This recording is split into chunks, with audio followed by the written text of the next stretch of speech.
Hello students, आपने vascular system के first lecture में आपने डिफरेंट टाइप के जो एनिमल्स हैं, right from the protozoa up to the vertebrates up to the mammals, उनमें अलग अलग टाइप का जो वेस्कुलर सिस्टम पाया जाता है उसके बारे में आपने स्टडी किया था। आज हमारा जो फोकस है मेनली वो वर्टिब्रेट में पाए जाने वाले वेस्कुलर सिस्टम पे है, स्पेशली ह्यूमंस में। तो वर्टिब्रेट्स में जो वेस्कुलर सिस्टम है, चूंकि वर्टिब्रेट्स में जो बॉडी फ्लूइड है वो दो अलग अलग तरह का है और दो अलग अलग चैनल्स में मूव करता है, इसलिए इसको हमने दो अलग अलग हेड्स में डिवाइड किया है।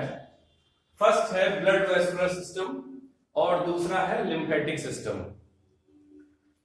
बेसिक डिफरेंस जो ब्लड वेस्कुलर सिस्टम में है, इसमें क्या प्रेजेंट होता है, जो मूविंग फ्लूइड है that is called blood, and lymphatic system में जो फ्लूइड मूव करता है दिस इज कॉल्ड लिम्फ।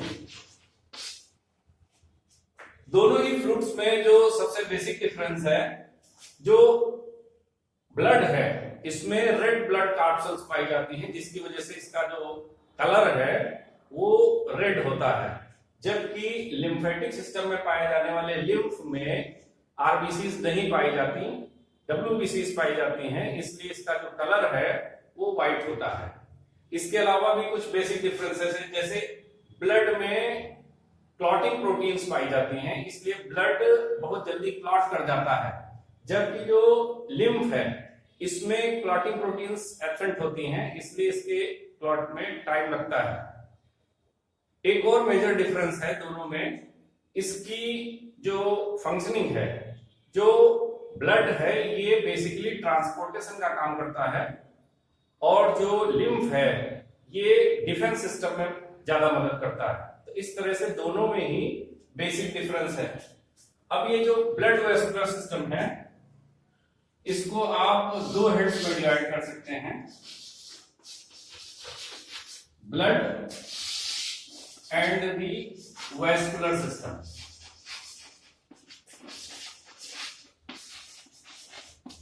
तो पहले बात करते हैं ब्लड की। ब्लड के जो दो बेसिक कंपोनेंट्स होते हैं, वन इज कॉल्ड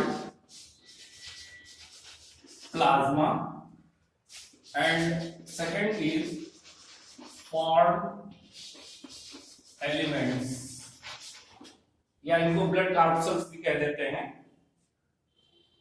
प्लाज्मा में बेसिकली आपकी जो मेन कंपोनेंट्स हैं इसमें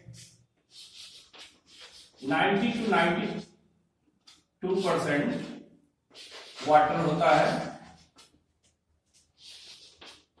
7 to 8% प्रोटीन्स होती हैं। अब ये जो प्रोटीन्स हैं ब्लड में, इनमें जो मेन है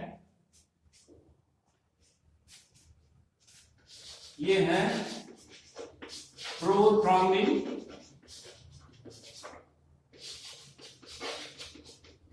fibrinogen,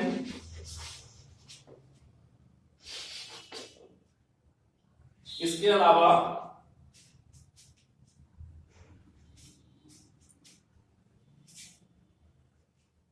albumins and ग्लोब्यूलिन्स।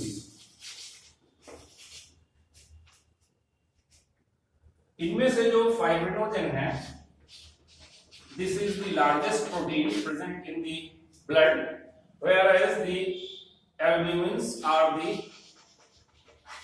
the smallest proteins।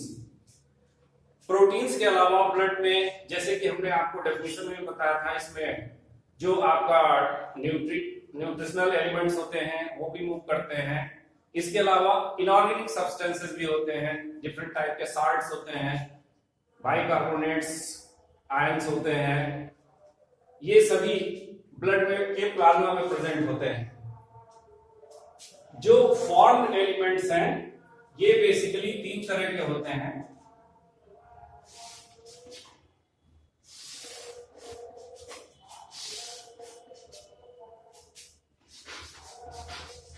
RBCs, डब्ल्यूबीसीज एंड प्लेटलेट्स। जो आरबीसीज हैं इनको एरिथ्रोसाइट्स भी कहते हैं।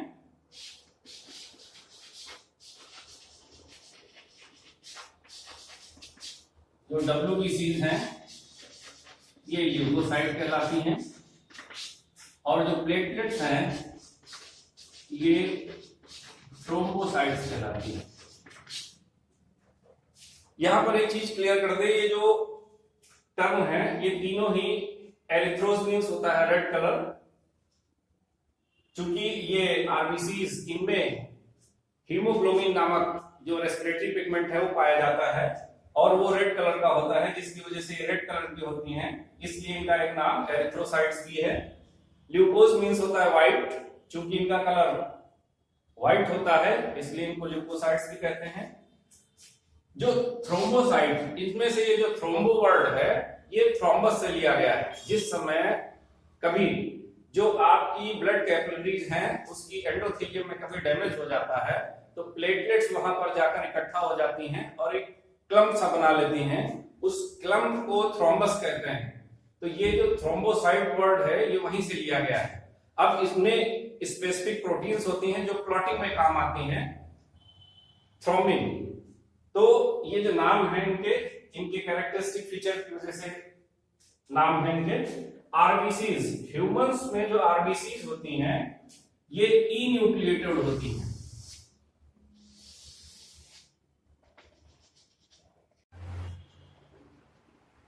ई न्यूक्लिएटेड का मतलब होता है जब ये फॉर्म होके, फॉर्मेशन कहां होता है आरबीसीज का? बोन मैरो में। आरबीसीज, डब्ल्यूबीसीज एवं प्लेटलेट्स इन सब का फॉर्मेशन बोन मैरो में होता है। इस प्रोसेस को कहते हैं हेमेटोपोएसिस।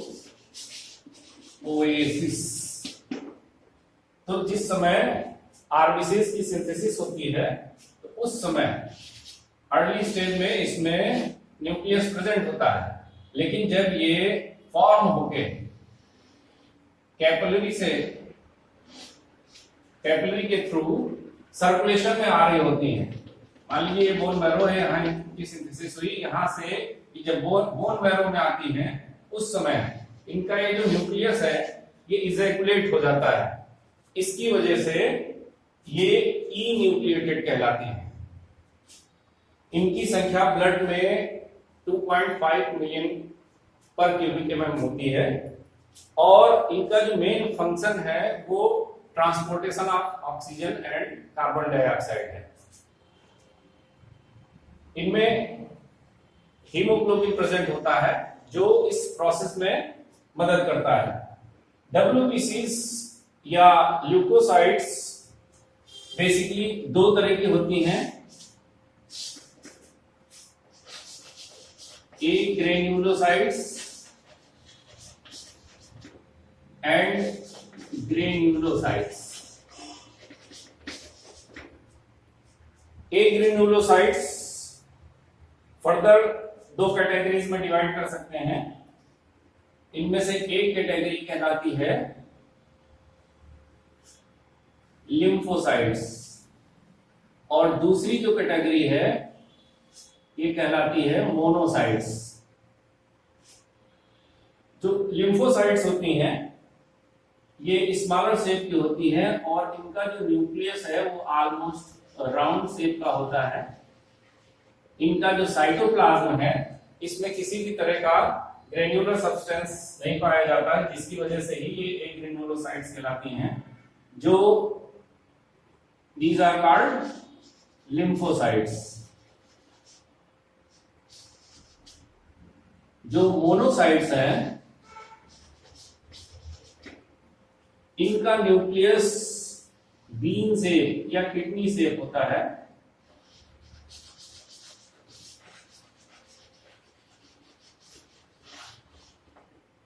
इनका साइटोप्लाज्म में भी ग्रेन्यूल्स एब्सेंट होते हैं, जबकि जो ग्रेन्युलोसाइट्स हैं इनके साइटोप्लाज्म में ग्रेन्यूल्स प्रेजेंट होते हैं और ये तीन तरह की होती हैं।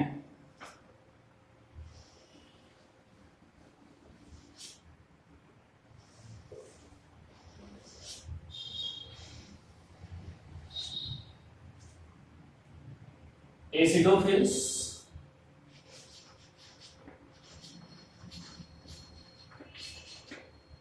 Basophils and neutrophils. इनमें जो मेन डिफरेंस होता है वो इनमें प्रेजेंट ग्रेन्यूल्स का होता है। इसके अलावा इनके जो न्यूक्लियस है उसमें भी डिफरेंस होता है।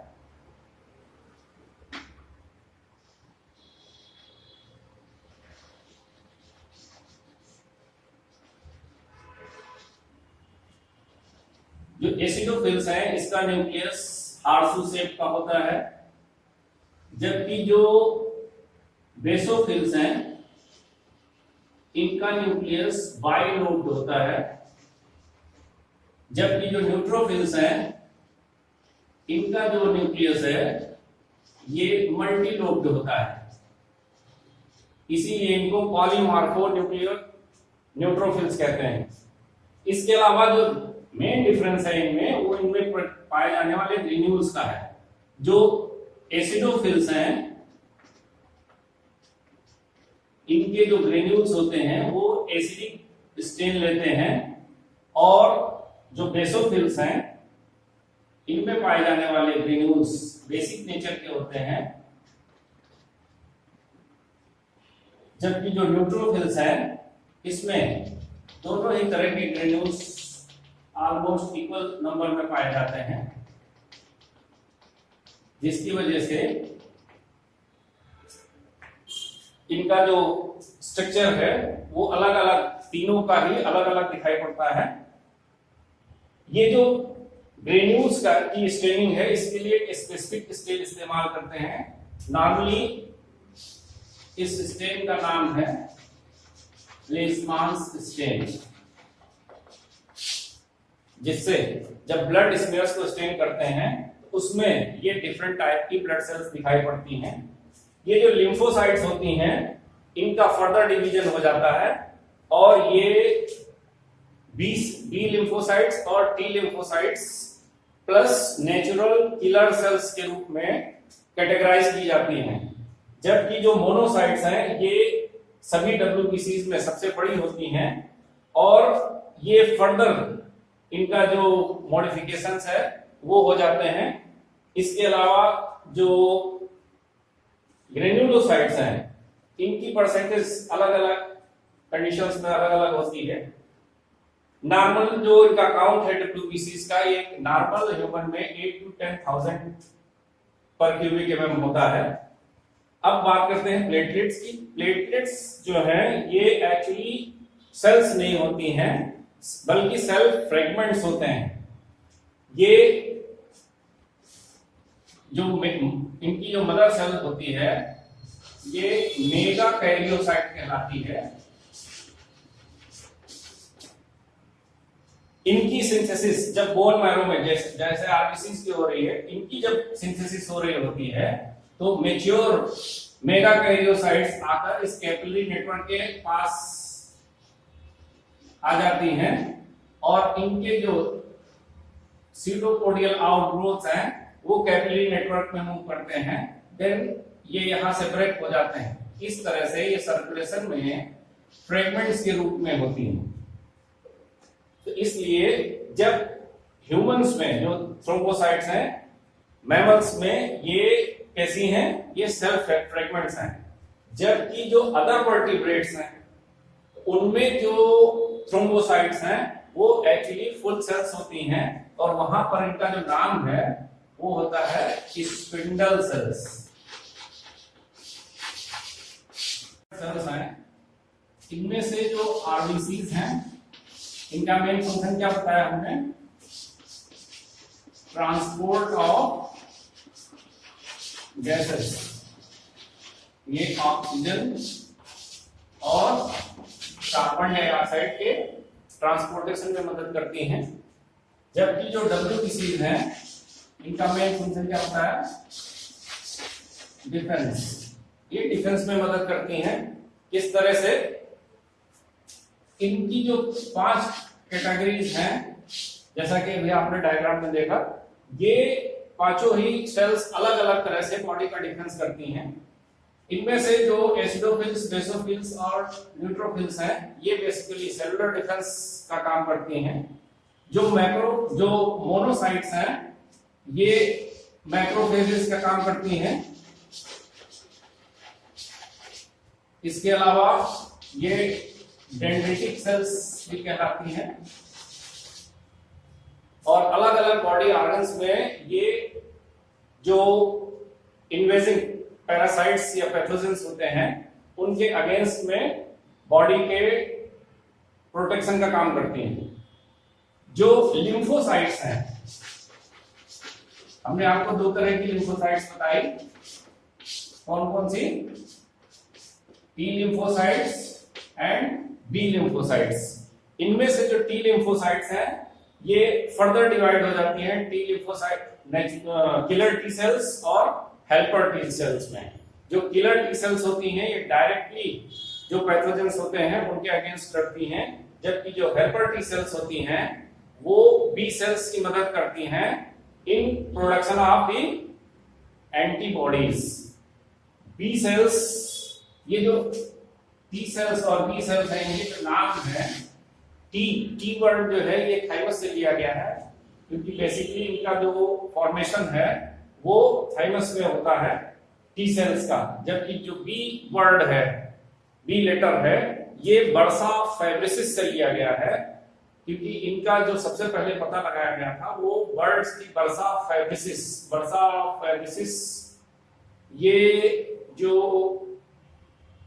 बर्ड्स की टेल होती है, टेल फेदर्स के नीचे बिल्कुल टिप पर एक ग्लैंड होती है जो बर्ड्स की जो डिफेंस सेल्स हैं उनके प्रोडक्शन में मदद करती है, इसलिए इनको नाम दिया गया है बर्सा ऑफ फैब्रिसिस।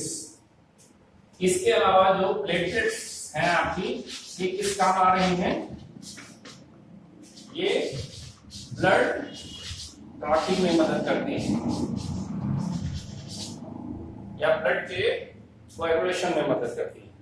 ठीक है, तो इस तरह से ये आपकी डिफरेंट टाइप की ब्लड सेल्स हो गई। अब हम बात करते हैं वेस्कुलर सिस्टम की।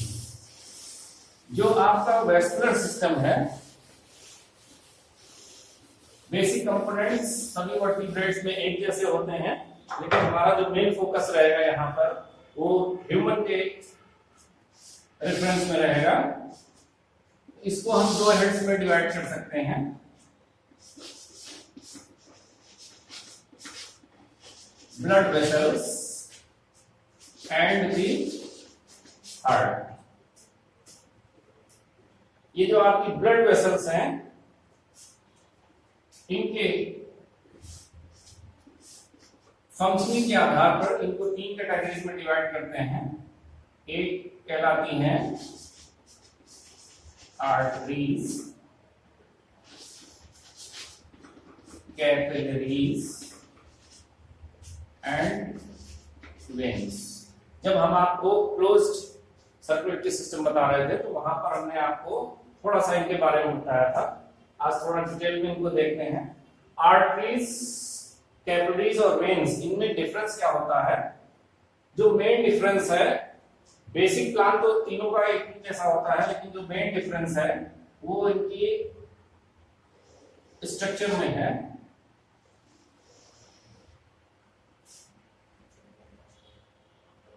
जो आपकी आर्टरी है ये 3 लेयर्स की बनी होती है।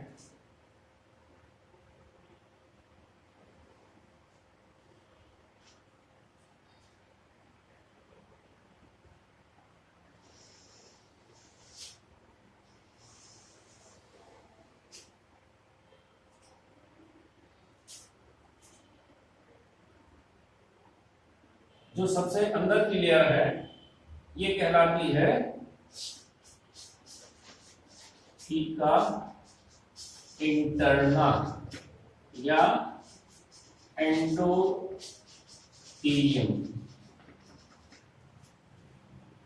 जो मिडिल लेयर है ये कहलाती है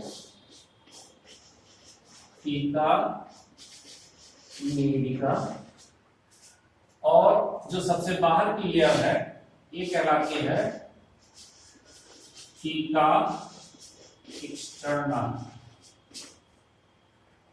इनमें से जो एंडोथीलियम है ये सिंगल शेल लेयर की बनी होती है।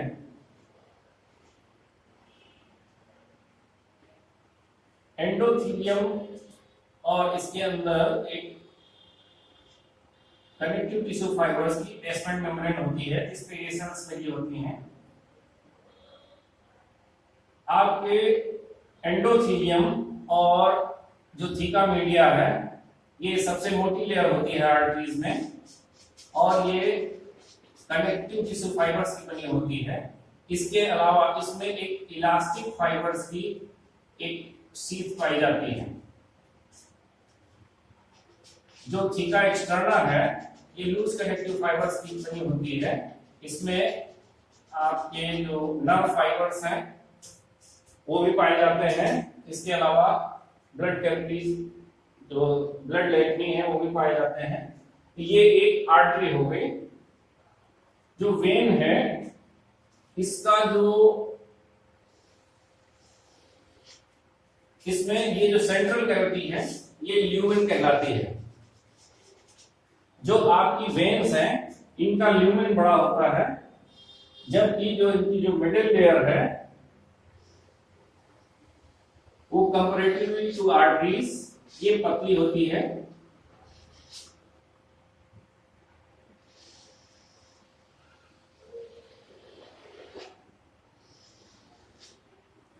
ये वेन का स्ट्रक्चर हो गया। ये आर्टरी हो गई आपकी, ये वेन हो गई। आप देख सकते हैं इनका जो ल्यूमेन है वो छोटा होता है, जबकि जो वेन्स हैं इनका ल्यूमेन बड़ा होता है।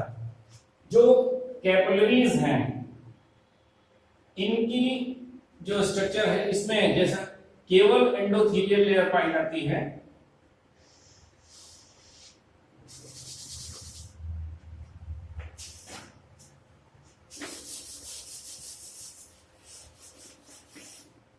इनमें थीका एक्सटर्ना और थीका मीडिया नहीं होती।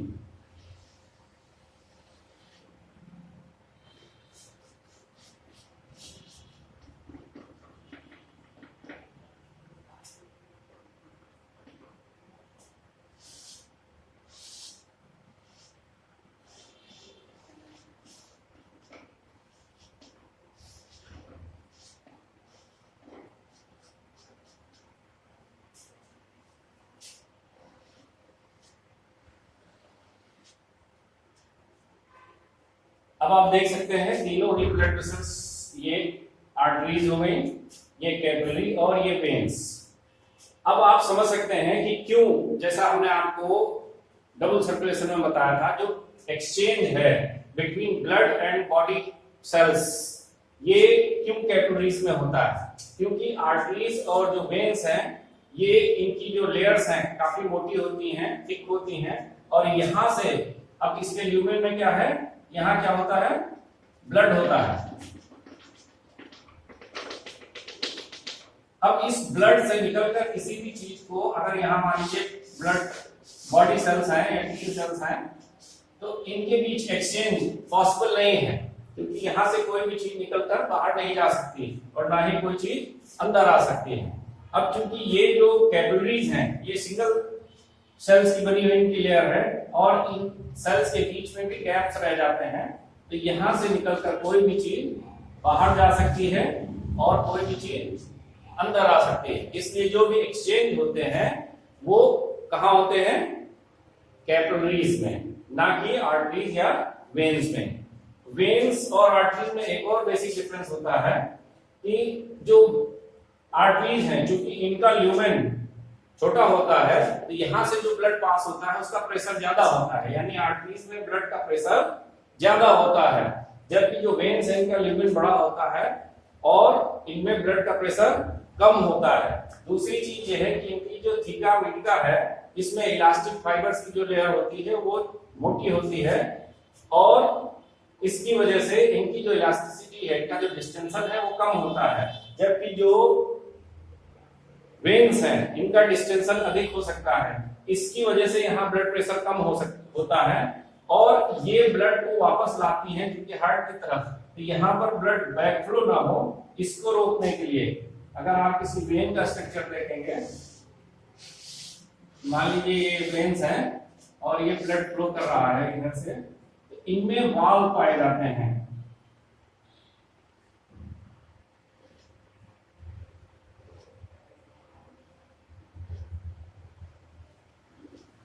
ये वाल्व्स सेमी लूनर वाल्व्स कहलाते हैं।